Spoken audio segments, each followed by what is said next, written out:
Who would have thought that pack of noodles costing just 10 rupees would someday dominate kitchens, courtrooms, and even cultural memory across India?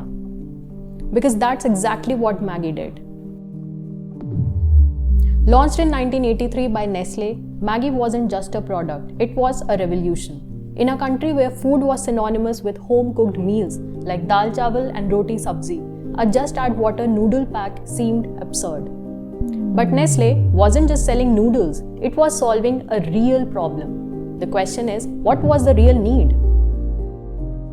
Picture this, a mother juggling evening chores and a child yelling, "Mummy, bhook lagi hai." And here's where Maggi offered an answer. Not just a snack, but a hot and tasty meal in just 2 minutes. And today, it owns over 50% of India's 9,000 crore instant noodles market, despite facing a national ban in 2015. This isn't the story of a snack, it's a case study in category creation, emotional branding, crisis management, and how trust once earned can be your brand's biggest moat. Well, Maggi's playbook is full of hard-earned lessons in building not just a product, but a relationship. In 1983, when Nestle brought Maggi noodles to Indian shores, it wasn't launching into a modern, fast-paced, convenience-driven society. Instead, it entered a market where food meant hot, fresh meals made at home, dal, chawal, roti, sabzi. Packaged foods? Practically unheard of outside urban elites, and the economy still closed off. India wouldn't liberalize for another 8 years. So what made Nestle take such a bold bet? Well, here's the key. They observed one consistent insight across Indian households. Imagine this, children returned from school hungry, mothers were short on time but long on care, and evening snacks like poha or samosa, they took effort, not 2 minutes. The original Maggi noodles were soupy, suited to Western palates, but that wouldn't fly in India, so Nestle adapted. They reformulated the product into a dry noodle cake with Indian-style masala, a taste that felt familiar, spicy, and satisfying. They didn't just sell noodles, they localized it according to Indian taste buds. Nestle's continuous research led to another golden moment. Let's target the unpredictable, after-school hunger spike. Why? Because kids were open to new taste and moms were looking for quick solutions. Maggi didn't just sell noodles, it sold speed, comfort, childhood, and a bit of magic in a yellow packet. Let's decode how. Number 1, product positioning. 2-minute noodles. What's faster than hunger? A snack that beats it in just 2 minutes. Maggi's genius lay in simplifying its value into a crystal clear promise. Hot, tasty food in just 2 minutes. This wasn't marketing fluff, it was a functional differentiator. For millions of mothers, this wasn't just noodles, it was a peace of mind in 120 seconds. Even today, the phrase 2-minute noodles automatically means Maggi, and that's the power of owning a time slot in consumer memory. Number 2, target audience, kids and their moms. Nestle knew the real buyer wasn't the kid, it was the mom. But their consumer, the child yelling, "Mummy, bhook lagi hai." So ads were crafted to speak to both. Kids saw Maggi as fun, tasty and instant, and moms saw it as convenient, safe and reliable. But the question is, why does this dual targeting matter? Because in Indian homes, children influence, but mothers decide. Number 3, branding and packaging. Bright, bold and trustworthy. Ever wondered why Maggi's yellow and red pack stands out so much? Psychologists say red triggers hunger, yellow conveys warmth and joy. Together they became India's appetite signal. The packet design rarely changed. Instead, it became a familiar constant, like a friend in the kitchen. Every element, the font, the flavor line, masala, the logo stayed consistent. And here's the key takeaway.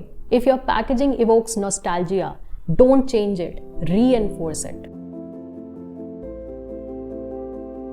Number 4, advertising. Storytelling, not selling. Maggi didn't shout features. Instead, it whispered feelings.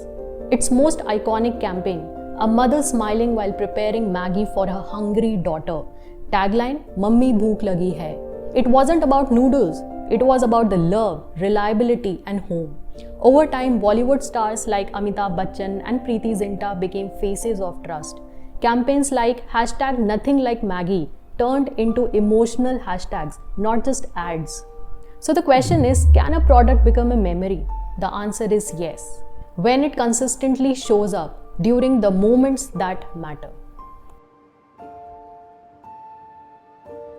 Number 5. Distribution in every nook and corner. By 2015, Nestle reached over 2 million retail outlets directly. Not just in supermarkets, but in tiny kirana stores, railway platforms, remote villages, Maggi was visible everywhere. It wasn't just marketing, it was rural logistics and on-ground presence that built availability. If they see you everywhere, they'll remember you always. Number 6. Pricing. Low cost, high volume strategy. Maggi's pricing made a psychological trick. It made it an impulse buy. In the 1980s, packs sold for just 5 to 10 rupees. Even today, it's among the cheapest hot snacks available. This meant kids could buy it with their pocket money, moms didn't hesitate to stock up, and rural households didn't feel priced out. And here's the key takeaway: penetrate it with affordability and then dominate with emotion. If Maggi were just about noodles, it would have lost steam decades ago. But what if it was actually about moments? Moments of a hungry child and a caring mother, college roommates bonding at midnight, a quick meal that felt like home? That's the secret. Maggi didn't just feed stomachs, it fed emotions. Ask any Indian millennial, what was the first thing you cooked by yourself? Chances are it was Maggi. Maggi became a rite of passage, your first attempt at cooking, your hostel's midnight savior, the backup plan when mom wasn't home. Campaigns like hashtag share your Maggi invited people to post their Maggi memories, from late night cravings to first dates over noodles. This generational bonding turned childhood customers into lifelong loyalists. Even modern ads reflect this. Grown adults reliving childhood kitchens, parents now cooking Maggi for their own kids. The question is, can nostalgia be growth of strategy? The answer is a big yes. If your brand meant something once, it can mean even more when life comes full circle. What happens when most trusted food brand in India is declared unsafe overnight? That's exactly what Maggi faced in 2015, when a government bank shook the nation and its yellow packet vanished from the shelves and hearts. It started small. A food inspector in UP tested Maggi for safety. What he found? Allegedly high lead levels and undeclared MSG. Soon panic spread. FSSAI ordered a nationwide ban. Over 30,000 tons of Maggi were recalled and destroyed. Nestle posted a rare 64.4 crore quarterly loss. But was Maggi actually unsafe? That's a complicated part. Many tests were later shown to be flawed or misinterpreted, but the damage was already done. Maggi's 80% market share collapsed to zero.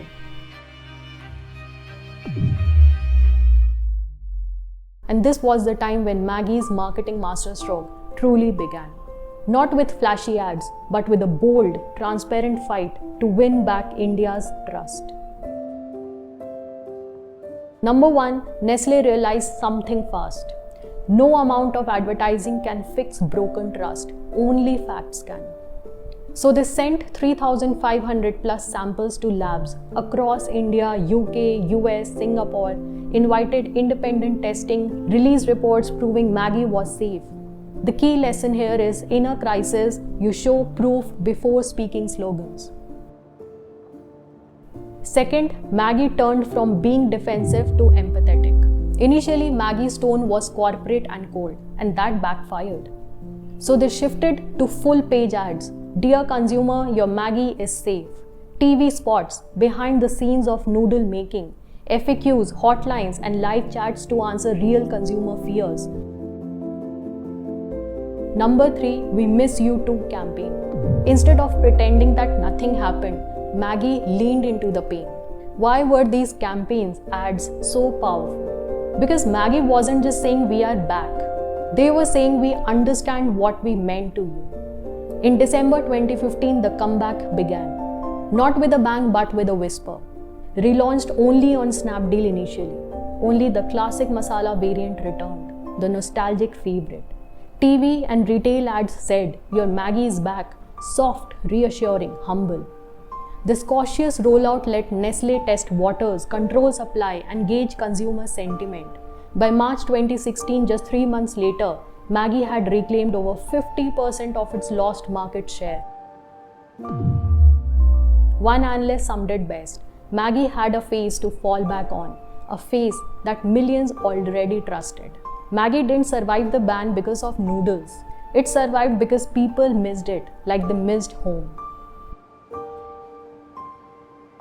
And that is it for today. Thanks for watching, and remember, every story has lessons waiting to be discovered. See you in the next video. Subscribe so you don't miss out. Bye-bye.